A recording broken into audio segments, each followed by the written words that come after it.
بسم اللہ الرحمن الرحیم۔ کتاب سیرت نبوی کا ایک مطالعہ، چوتھی نشست۔ بسم اللہ الرحمن الرحیم۔ الحمد للہ رب العالمین بارئ الخلائق اجمعین، والصلاة والسلام علی عبد اللہ ورسولہ وحبیبہ وصفیہ وحافظ سرہ ومبلغ رسالتہ سیدنا ونبینا ومولانا ابی القاسم محمد وآلہ الطیبین الطاہرین المعصومین۔ اعوذ باللہ من الشیطان الرجیم۔ لقد کان لکم فی رسول اللہ اسوۃ حسنہ لمن کان یرجو اللہ والیوم الآخر وذکر اللہ کثیرا۔ سورہ احزاب آیت نمبر 21۔ ایک اور مسئلہ جو رسول اللہ صلی اللہ علیہ وآلہ وسلم کی سیرت سے سیکھنا چاہیے وہ ہے ذریعے سے استفادے کی کیفیت۔ سب سے پہلے تو انسان کو اپنے اہداف میں مسلمان ہونا چاہیے، یعنی اس کا مقصد مقدس، بلند اور الہی ہو، اور دوسری بات یہ ہے کہ انسان کو ان اہداف کے حصول کے لیے ذریعے کے استعمال میں بھی سچا ہونا چاہیے۔ بعض لوگ ہدف و مقصد کے اعتبار سے مسلمان نہیں ہوتے، یعنی زندگی میں ان کا مقصد صرف کھانا، پینا، پہننا اور لذت اٹھانا ہوتا ہے۔ واحد مقصد جس کے بارے میں وہ سوچتے ہیں وہ یہ ہوتا ہے کہ کس طرح سے زندگی گزاریں تاکہ زیادہ سے زیادہ تن آسانیاں حاصل ہوں۔ در حقیقت ان کے مقاصد ایک حیوان کے مقاصد سے آگے نہیں بڑھتے۔ ایسے لوگوں کو نہ صرف مسلمان نہیں کہا جا سکتا بلکہ انہیں انسان بھی نہیں کہا جا سکتا۔ ایک انسان کو انسان ہونے کے ناطے حیوانی شہوات کی حدوں سے بالاتر ایک مقصد کا حامل ہونا چاہیے، اور اگر انسان سچا مسلمان ہو تو اس کے تمام اہداف و مقاصد کا خلاصہ ایک کلمے میں ہو جاتا ہے، اور وہ ہے خدا اور خوشنودی خدا۔ اگلے مرحلے میں انسان مجبور ہے کہ اپنے پاک، مقدس اور بلند مقاصد کے حصول کے لیے کچھ ذرائع سے استفادہ کرے۔ جو مسئلہ یہاں درپیش ہے وہ یہ ہے کہ کیا مقصد و ہدف کا محض انسانی یا اس سے بڑھ کر اس کا الہی ہونا کافی ہے؟ اگر مقصد الہی ہو تو پھر اس کے حصول کے لیے جو بھی ذریعہ اختیار کیا جائے کوئی فرق نہیں پڑتا، اور اس مقصد کے حصول کی خاطر ہر ذریعے سے کام لیا جا سکتا ہے۔ بالفرض ہمارا مقصد ایک مقدس مقصد ہے، کیا مقدس مقصد کے لیے ہر ذریعے سے استفادہ کیا جا سکتا ہے، خواہ وہ ذریعہ غیر مقدس اور ناپاک ہی کیوں نہ ہو؟ یا نہیں، مقدس مقصد کے لیے مقدس ذریعہ ہی استعمال کرنا چاہیے، غیر مقدس اور ناپاک ذریعہ نہیں۔ اب ہم کچھ مثالیں ذکر کرتے ہیں تاکہ بات واضح ہو جائے۔ تبلیغ دین کے لیے ناجائز ذریعے کا استعمال۔ ہمارا مقصد دین کی تبلیغ ہے، اب اس سے بہتر مقصد تو کوئی ہو نہیں سکتا۔ ایک مرتبہ ہمارا کوئی ذاتی کام ہوتا ہے، ہم ایک کام خود اپنے لیے انجام دینا چاہتے ہیں، اپنے رفاہ اور اپنے فائدے کے لیے کرنا چاہتے ہیں۔ اس صورت میں تو بالکل واضح ہے، لیکن اگر ہم چاہیں کہ کوئی کام اپنے لیے نہیں بلکہ دین کے لیے انجام دیں تو کیا اس صورت میں اس کام کی انجام دہی کے لیے ہمارا کسی بھی ذریعے سے استفادہ کرنا جائز ہوگا؟ اگر ہم اپنے ذاتی فائدے کے لیے کوئی کام کرنا چاہیں، مثلا جب میرا کام روپے پیسے کی وجہ سے یا کسی دفتر میں پھنس جائے تو میں آپ کے پاس پہنچ جاؤں کیونکہ آپ میری مشکل کو حل کر سکتے ہیں، اور اپنی مشکل کو حل کرنے کے لیے 2-4 جھوٹ گھڑ لوں تو اس موقع پر ہر کوئی مجھے ملامت کرے گا، کہیں گے اسے دیکھو اپنا مسئلہ حل کرنے کے لیے چاپلوسی کر رہا ہے، خوشامد کر رہا ہے، جھوٹ بول رہا ہے، تہمت لگا رہا ہے۔ لیکن ایک مرتبہ مقصد کچھ اور ہوتا ہے۔ میں ایک مسجد بنانا چاہتا ہوں، اپنے لیے تو نہیں بنانا چاہتا، واقعاً مسجد بنانے میں میرا کوئی برا مقصد بھی نہیں ہے۔ میں ان لوگوں میں شامل ہوں جنہوں نے فلاں علاقے میں جہاں مسجد نہیں ہے مسجد بنانے کا فیصلہ کیا ہے تاکہ لوگ وہاں آ کر نماز پڑھیں، وعظ کی مجالس کا اہتمام ہو، بچے وہاں آ کر دینی احکام سیکھیں اور نشستیں منعقد ہوں۔ اس مسجد کے لیے ساز و سامان درکار ہے، دوسری مشکلات ہیں، ممکن ہے دفتری کارروائیوں میں کوئی رکاوٹ پیش آ جائے، اس کے لیے لوگوں سے پیسے بھی جمع کرنے ہوں گے۔ اب کوئی مخیر شخص مسجد کے معاملات کے حل کے لیے کمر کستا ہے، کسی کے پاس جاتا ہے، اس سے بات چیت کرتا ہے تاکہ کسی بھی طرح اس سے رقم حاصل کرے، 4 جھوٹ بولتا ہے اور آخر کار مسجد کے لیے 5000 تومان نکلوا لیتا ہے۔ ایک اور آدمی سے 2 جھوٹ بولتا ہے کسی اور کی تھوڑی سی خوشامد کرتا ہے کہ آپ کے کیا کہنے، آپ تو ایسے ہیں ویسے ہیں، ہم تو عرصہ دراز سے آپ کے عقیدت مند ہیں، میں نے خواب دیکھا ہے کہ مثلاً آپ جنت میں گھر بنا رہے ہیں، یقیناً ایسا ہی ہے، اور اس طرح اس شخص سے بھی 10,000 تومان حاصل کر لیتا ہے، 50,000 تومان کسی اور سے لے لیتا ہے، اب اسے ہم کیا کہتے ہیں؟ شاید بہت سے لوگ اس کام کو مقدس سمجھتے ہوں اور اسے ایک قسم کی قربانی قرار دیتے ہوں، کہتے ہوں کہ دیکھیے یہ بیچارہ اپنے لیے تو یہ سب کچھ نہیں کر رہا، صبح سے شام تک مسجد کے لیے دوڑ دھوپ کرتا ہے، دیکھیے یہ شخص اس کام کے لیے کیا کچھ نہیں کرتا، جس کسی کے پاس بھی جاتا ہے جس طرح سے بھی ہوتا ہے بالآخر اس مسجد ہی کے لیے پیسے لاتا ہے، واقعاً یہ ایک ایثار و قربانی کرنے والا انسان ہے، یہ عمل درست ہے یا نہیں؟ یہ ایک مسئلہ ہے۔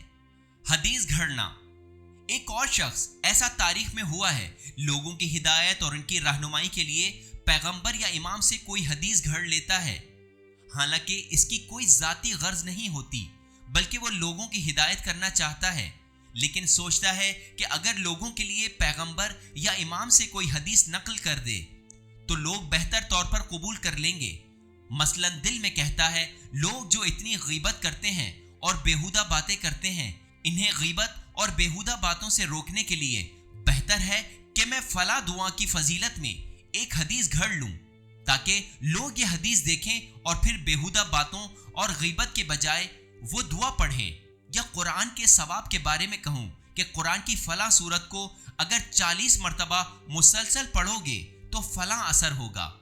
کیا یہ کوئی مستحسن عمل ہے؟ یہ ایک مسئلہ ہے، مقصد نیک ہے، لیکن ایک آدمی جھوٹ بول کر یا جعلی حدیث کے ذریعے اس نیک مقصد کو حاصل کرنا چاہتا ہے، کیا یہ درست ہے یا نہیں؟ درست نہیں ہے۔ تاریخ میں بہت سے لوگوں نے یہ کام کیا ہے۔ ایک حدیث ہے جسے تفسیر کی زیادہ تر کتابوں میں لکھا گیا ہے، بظاہر مجمع البیان کے مقدمے میں بھی ہے، اور میں نے اسے بارہا کتابوں میں پڑھا ہے۔ اس حدیث کو قرآنی سوروں کی قرأت کے مخصوص فضائل کے بارے میں ابی بن کعب سے نقل کرتے ہیں، مثلا سورہ سبح اسم کی قرأت کے لیے خاص فضیلت کا ذکر کرتے ہیں، سورہ حل اتاک حدیث الغاشیہ کے لیے فضیلت اور دوسرے ثواب کا سورہ لم یکن الذین کفروا کے لیے ایک اور ثواب کا، سورہ بقرہ کے لیے ایک اور ثواب کا، سورہ آل عمران کے لیے ایک اور ثواب کا، ہر ایک کے لیے ایک بات کہی ہے، یہ سب پیغمبر اکرم ہی سے روایت کی گئی ہیں۔ ایک آدمی اس شخص کے پاس گیا جو ان کی روایت کر رہا تھا اور اس سے پوچھا آخر کیا وجہ ہے کہ صرف تم ہی نے ان احادیث کو روایت کیا ہے، تمہارے علاوہ کسی ایک شخص نے بھی ان کو روایت نہیں کیا؟ کہنے لگا اگر سچ پوچھتے ہو تو حقیقت یہ ہے کہ ان احادیث کو میں نے رضائے الہی کے لیے گھڑا ہے، میں نے دیکھا کہ لوگ محفلوں میں بیٹھتے ہیں اور زمانہ جاہلیت کے افسانے اور تاریخ بیان کرتے ہیں اور جاہلیت کے اشعار پڑھتے ہیں، میں نے محسوس کیا کہ لوگوں کا وقت ضائع ہو رہا ہے، اس لیے میں نے اس بیہودہ کام کی جگہ لوگوں کو تلاوت قرآن کی طرف مائل کرنے کی غرض سے ان احادیث کو پیغمبر اکرم کی زبان سے نقل کر دیا، اور اس میں کوئی برائی نہیں۔ دوسرا آتا ہے اور فلاں مقصد کے لیے ایک خواب گھڑ لیتا ہے اور سمجھتا ہے کہ اس خواب کے ذریعے لوگوں کی ہدایت کر رہا ہے۔ کیا یہ کام درست ہے کہ انسان نیک مقصد کے لیے ناجائز ذرائع استعمال کرے؟ نہیں، یہ غلط کام ہے۔ یہ بات پہلے بھی میرے ذہن میں بار بار آتی تھی، آج ہی جب میں اس حوالے سے تفسیر المیزان کا مطالعہ کر رہا تھا تو میں نے دیکھا کہ انہوں نے تبلیغ نبوت کے آداب میں، جنہیں انہوں نے قرآن سے اخذ کیا ہے کہ مجموعی طور پر تمام انبیاء جن میں رسول اکرم بھی شامل ہیں کن آداب کا خیال رکھا کرتے تھے، ان آداب میں انہوں نے اس بات کا بھی ذکر کیا ہے کہ انبیاء کی سیرت اور روش یہ تھی کہ وہ حق تک پہنچنے کے لیے ہرگز باطل سے استفادہ نہیں کرتے تھے، حق تک پہنچنے کے لیے خود حق ہی سے استفادہ کرتے تھے۔ کیا قرآنی داستانیں غیر حقیقی ہیں؟ مصر سے تعلق رکھنے والے کچھ لوگوں نے بعض قرآنی داستانوں کے بارے میں ایک فضول بات کہی ہے جو کبھی کبھی مصر کے علاوہ دوسرے ممالک کے لکھنے والوں کے یہاں بھی ملتی ہے۔ ان کا کہنا ہے کہ فلاں داستان دنیا کی تاریخوں میں کہیں نہیں ملتی۔ ٹھیک ہے، نہیں ملتی، لیکن کیا دنیا میں واقع ہونے والے تمام حوادث تاریخی کتابوں میں موجود ہیں؟ جو تاریخی کتابیں آج ہمارے پاس موجود ہیں وہ تقریباً 3000 سال پہلے کی ہیں، یعنی اسلام سے تقریباً 1400 سال پہلے سے تعلق رکھنے والی دنیا کی تاریخ کے بارے میں یہ بات کہی جا سکتی ہے کہ وہ کسی حد تک واضح ہے۔ اس سے پہلے کی کوئی درست تاریخ ہمیں دنیا میں نہیں ملتی۔ 4-5 ہزار سال پہلے کی تاریخ کو زمانہ قبل از تاریخ کہا جاتا ہے۔ کچھ لوگوں نے بعض قرآنی قصوں کے بارے میں کہا ہے کہ قرآن کا مقصد نیک ہے، وہ ان قصوں کو نصیحت حاصل کرنے اور عبرت کے لیے نقل کرتا ہے۔ قرآن تاریخ کی کتاب تو ہے نہیں جو واقعہ نگاری کرنا چاہتی ہو۔ قرآن واقعات کو نصیحت کے لیے ذکر کرتا ہے۔ جب مقصد وعظ و نصیحت ہے تو پھر اس سے کوئی فرق نہیں پڑتا کہ جو واقعہ قرآن مجید نقل کرتا ہے وہ واقعہ ہوا ہو یا اس نے اسے نتیجے کے حصول کے لیے ایک داستان کی صورت میں نقل کیا ہو۔ کیا ایسا نہیں ہے کہ دنیا کے بہت سارے حکماء نے جانوروں کی زبان سے انتہائی عظیم نصیحتیں بیان کی ہیں جن کے متعلق تمام لوگ جانتے ہیں کہ یہ غیر حقیقی ہیں، جیسے کلیلہ و دمنہ کی داستانیں جن میں ہے کہ مثلا خرگوش نے یہ کہا، لومڑی یہ بولی، شیر نے یہ کہا، شیر آیا اور لومڑی سے یوں بولا، پھر خرگوش کو ذمہ داری دی گئی وغیرہ۔ جب کہنا چاہتے ہیں کہ انسان کو عاقل اور ہوشیار ہونا چاہیے اور جسامت اور طاقت عقل و فکر اور ہوشیاری کی برابری نہیں کر سکتی تو کہتے ہیں کہ خرگوش اپنے چھوٹے سے جسم اور کم طاقت کے باوجود اتنے بڑے اور طاقتور شیر کو آخرکار کنویں میں معلق کر دیتا ہے۔ اس بات کو واضح نصیحت کے لیے بیان کیا جاتا ہے، وگرنہ یہ قصہ واقع نہیں ہوا ہے کہ سچ مچ کوئی شیر، لومڑی اور خرگوش ہو اور انہوں نے آپس میں کوئی گفتگو کی ہو۔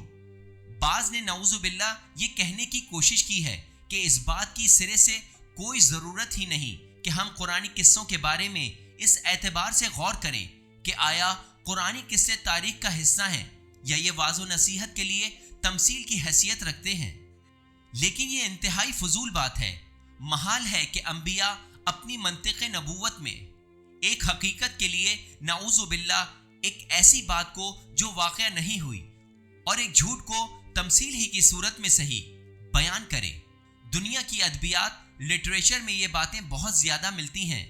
جن لوگوں نے جانوروں کی زبان سے گفتگو بیان کی ہے، ان کے علاوہ بھی ان لوگوں نے جنہوں نے جانوروں کی زبان سے گفتگو بیان نہیں بھی کی، انہوں نے بھی تمثیل سے استفادہ کیا ہے۔ حتیٰ سعدی کی یہی داستانیں جو گلستان اور بوستان وغیرہ میں آئی ہیں، ان کے بارے میں کچھ نہیں معلوم کہ ان کی کوئی تاریخی اہمیت ہے بھی یا نہیں، اور ان میں سے بہت سوں کے بارے میں یقیناً شبہ پایا جاتا ہے، اس وجہ سے کہ در حقیقت کہانی خود اپنی تردید آپ کر رہی ہوتی ہے۔ مثلا کہتے ہیں کہ جب میں ہندوستان میں تھا تو سومناتھ کے مندر میں گیا، وہاں زند پارسیوں کی مقدس کتاب اور پازن زندگی کی ایک تفسیر پڑھی جا رہی تھی، پھر میں نے بتوں کو توڑا، ایسا کیا ویسا کیا۔ بنیادی طور پر یہی معلوم نہیں کہ سادی اپنی زندگی میں وہاں گئے بھی تھے یا نہیں، اور اگر وہ سومناتھ کے مندر گئے بھی ہوں تو وہاں زند اور پازن کیا کر رہی تھی۔ یا وہ کہتے ہیں جب میں کاشغر میں تھا تو میں نے ایک بچے کو دیکھا جو نحو کی کتاب پڑھ رہا تھا، میں نے اس سے کہا اور اس نے مجھے یہ جواب دیا، نہیں، سعدی کا مقصد وہ نصیحت ہے جو وہ کرنا چاہتے ہیں۔ وہ سلطان محمود اور ایاز کی زبان سے باتیں بیان کرتے ہیں، ان میں کوئی حقیقت نہیں ہے۔ قرآن مجید نبی اکرم صلی اللہ علیہ وآلہ وسلم، ائمہ اطہار علیہم السلام اور وہ لوگ جو اس مکتب کے تربیت یافتہ افراد ہیں، محال ہے کہ وہ پاکیزہ مقصد کے لیے ایک غیر پاکیزہ چیز سے، مثلا ایک کھوکھلی چیز سے، ایک باطل چیز سے، ایک بے حقیقت چیز سے، خواہ وہ ایک تمثیل ہی کیوں نہ ہو، استفادہ کریں۔ یہی وجہ ہے جو ہمیں اس بارے میں کوئی شک نہیں ہے کہ قرآن کی تمام داستانیں جس طرح سے قرآن نے بیان کی ہیں عین حقیقت ہیں۔ وہ داستان جو قرآن نے نقل کی ہے، اس کے قرآن میں نقل ہونے کے بعد ہمارے لیے اس بات کی کوئی ضرورت نہیں کہ ہم دنیا کی تاریخوں میں اس کی تائید تلاش کریں۔ دنیا کی تاریخوں کو قرآن سے تائید لینی چاہیے۔ انہوں نے علامہ طباطبائی نے تفسیر المیزان میں اس اصول کو آیات قرآنی کی دلیل سے ثابت کیا ہے کہ بنیادی طور پر